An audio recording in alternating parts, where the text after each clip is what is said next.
Say yes to new beginnings. Yes.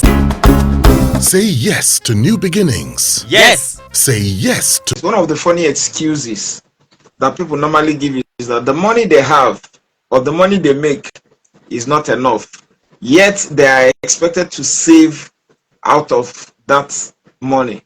That if the money is not enough, nobody should expect them to save. As somebody who plays in the financial secretary, what will be your take on that, or what will be your advice to people who are also having a similar explanations or excuses to give about why they are unable to save? The advice I would give is that no matter how much you earn, you must cultivate a savings habit.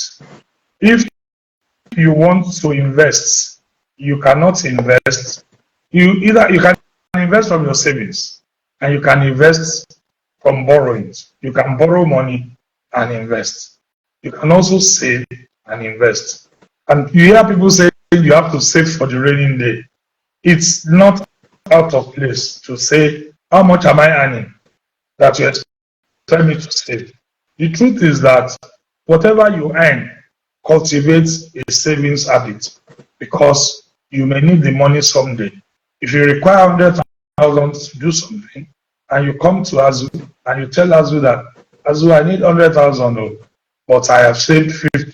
It's easier for you to listen to that kind of person and say, oh, this one has tried.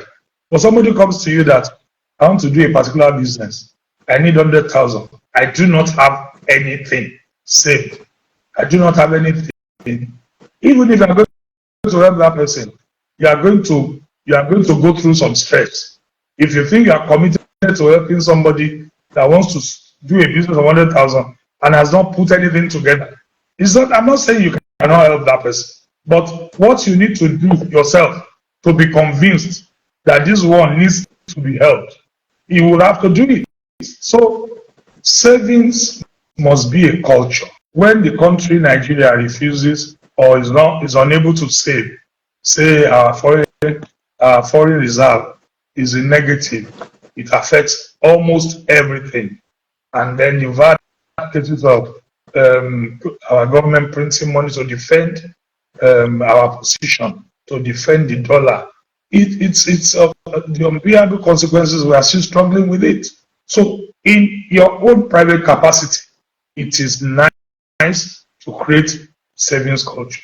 No matter what you earn, remember we said in this discussion, you must set out with a budget for your personal expenditure.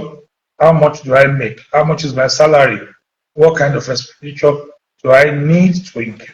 In putting all of that together, create an avenue for savings.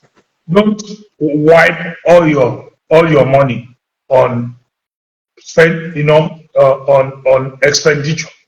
There are things you can, I talked about avoidable costs. There are things you can do away with to be able, this is called delayed gratification. There are things you can do away with today to be able to enjoy tomorrow.